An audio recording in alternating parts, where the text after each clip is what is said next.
Hi, this is CJ Ellison, and we're going to start with today's lesson with setting up your author page on Facebook. Now, I showed you briefly before all of the nice tabs I had here. Today I'm going to show you how to install them, the image sizes that you'll need to make these buttons, the image dimensions you'll need to make this nice cover art, and what you can and cannot do when you're making these. And since I would like you to see how you set things up from scratch, I'm going to show you a page that has not been released to the public yet. It is brand new. I would like to write under another pen name for middle grade fiction. Obviously, because my adult work is very erotic, I want to make sure that when I write something for a younger audience that they are not able to find my adult work. So I'm using my maiden name on this.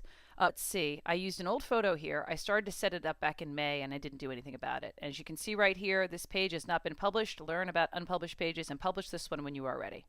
I haven't done anything. I have not put up any messages. I have not put up a cover image, so I can show you how to add one and what to do. Now, the first thing, add information about CJ Stern. In my established page, you can see right here, I have a very small area that you can write in, but I have something important here. I have an active hyperlink to my website. This is probably one of the most unused, very important real estate areas on your page. People aren't utilizing to the best of their ability. Go in here, and as you can see, you have a maximum of 3 lines. Make sure that whatever you say is maybe engaging, talks about your work, something, and include your website link there. It's be one of the first things people can see after they see your cover banner. Previously, you were not allowed to put website addresses or any call to actions in your cover image, this area here. Facebook has changed that, and I only discovered it when I was doing research for this training video today. Now it says all cover photos are public, which means anyone visiting your page will be able to see the cover photo. Cover photos can't be deceptive, misleading, infringe on anyone else's copyright, or be in violation of the page terms. You may not encourage people to upload your cover photo to their personal timelines. Whoops, because I've done that one with my street team for them to put it as their personal one for when I have a book release. So I hadn't realized I was breaking a little law there. Right here, this is important. You should not have more than 20% text on your image. I'm not quite sure how they look at a book cover. This clearly looks like more than 20% text in my cover image, and no one has said anything. Previously, if you had call to actions in here like click the tab, the arrow below to open more tabs, that was a call to action, or click like, if you did any of those, they would tell you had to remove it. And if you take a moment to go back and read all of these guidelines, you'll see that they don't have that here anymore. They tell you that the image size that you need to use is 851 pixels by 315 pixels tall. That's terrific if you don't mind it having blurry quality to it. If you want to have a sharp image, you should be adding a 0 to this and making sure that you have a higher pixels per inch when you design your cover image. What you'll find is that Facebook will take the larger file and they'll put it up and it'll wind up being nice and crystal clear. That's how I got this to be so crystal clear and easy to read, because I used a large image file. I believe you're allowed to go up to 5 meg. And you probably don't need something that big. Okay, moving on. Let's go back to CJ Stern. We are going to start with basic information before I even put in a cover image. So I'm going to go up here to where it says Edit Page, and I'm going to go to Edit Page Info. This is completely blank. If you have opened this up as an author page and you've set it up with yourself as a category for people, I've chosen author. Official page, pick a topic. I'm going to say, I'm going to leave that blank for now. I don't think I've done an official page one before. Create a username for this page. Usually you have one option to do this right. I believe now they are allowing you, if you've had it for a while, to make a correction.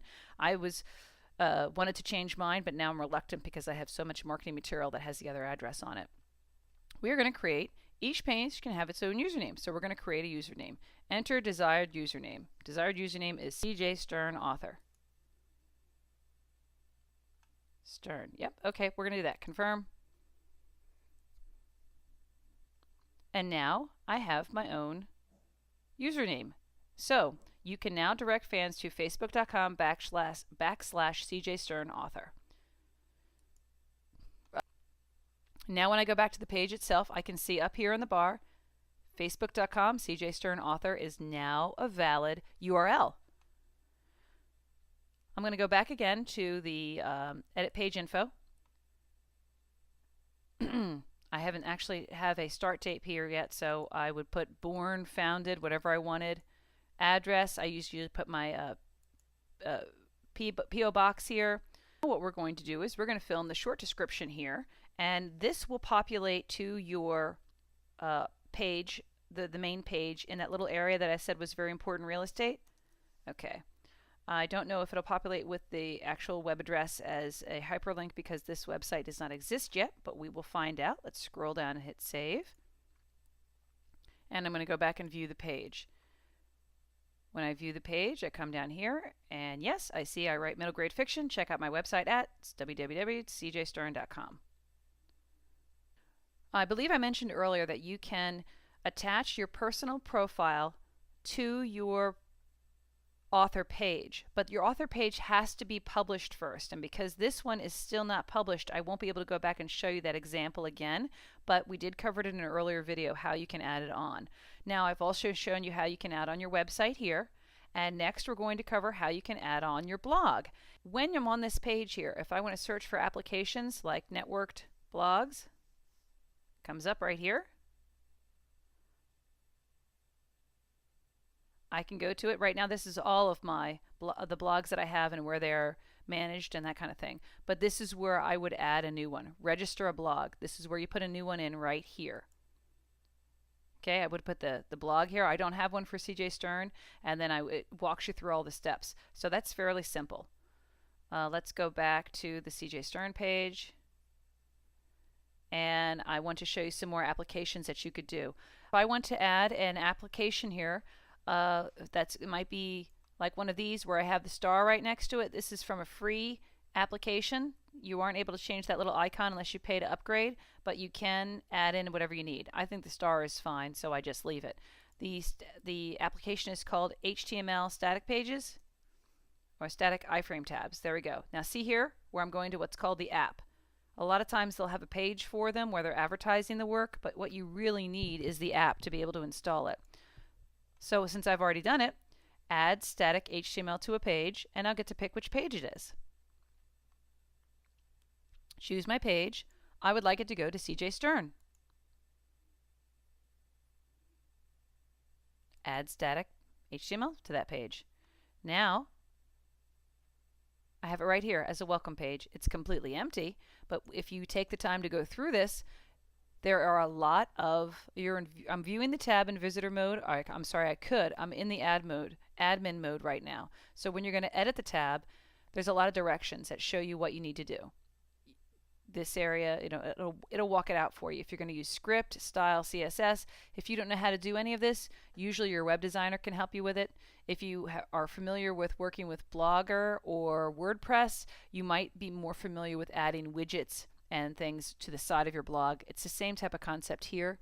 You'll notice on mine, I did straight chapters. So if we were to click this and go to it, this is what it looks like when you stop by to look at it. It's very simple. I took my chapter, I took all the first line indents out, I made sure that it was done in a block indent, and then I converted it all to HTML code via a free site on the internet. So you search for conversion of a Word doc to HTML, and it'll give you the code. Now, if I go to this right now where it's Edit tab, you'll see it, how it looks with all the code. Okay? This is all the code put in here where I'm choosing 16-point Georgia font, that kind of stuff. I could not have written this on my own. I made sure that another program did it for me. And it was free as well. I may look like a Facebook genius, but only with some things. Now, another tab that you can do, let's say you have book trailers. You can add the YouTube tab in here. And this is the one you want, YouTube for pages. So I'm going to put that in as well. Click here to install. Choose the page, CJ Stern. Add YouTube for pages.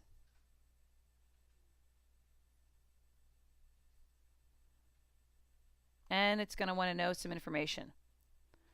I'm not going to put this in right now, but you get the point. You fill in the information, save it, and you're going to have it there. Another great one is the forums, forums and chats. There we go, forum for pages. This will allow you to set up a forum on your page on Facebook, similar to as if you were to do it on a website. So that's what I really like about it. And I'm going to put it on the CJ Stern page. There's another great one. Another one that you might want to put up called Chat. 4 pages.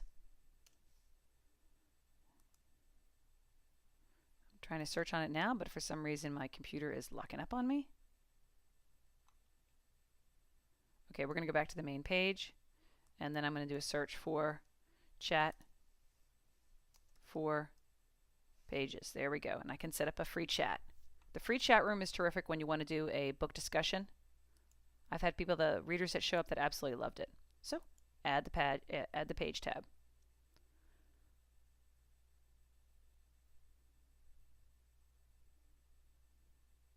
And here we are.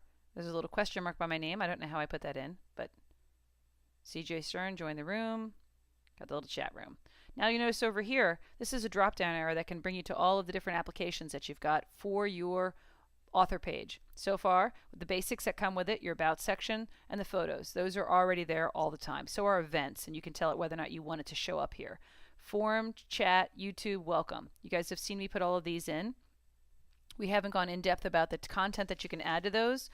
I think it might be something we want to cover in the forums when we're talking about it, but I don't know if you want me to show you step by step on how to put HTML code in here. Obviously, like I said, you can get that from the internet. Now there's another one that's great as a writer, is the Goodreads. Goodreads has an app that you can hook up, and I've done it with my CJ Ellison one. So what it's going to do is it's going to want you to link everything up. It would be much easier if I just showed this to you on my CJ Ellison one. That's already done. So I'm not having to link up. There's no pen name for Goodreads for CJ Ellison. So I'm sorry, for CJ Stern. So that would be a bit much. All right, down here, I've linked it up, and because I have an author account and an author dashboard, it has my website, what I write, my influences, my about section that I've put in, and then it has all of my books here. Okay, everyone, I believe we've covered enough applications that we've added for now. I want you to go back on your own time and explore each one of these applications. This is part 1 for setting up your author profile. Obviously, I'm sorry, your author page. Obviously, I was not able to cover everything here that I wanted to within this time frame. So, as you can see from the posting, there is another video to iron out the rest of what you can do with setting up your author page. Bye-bye, everyone.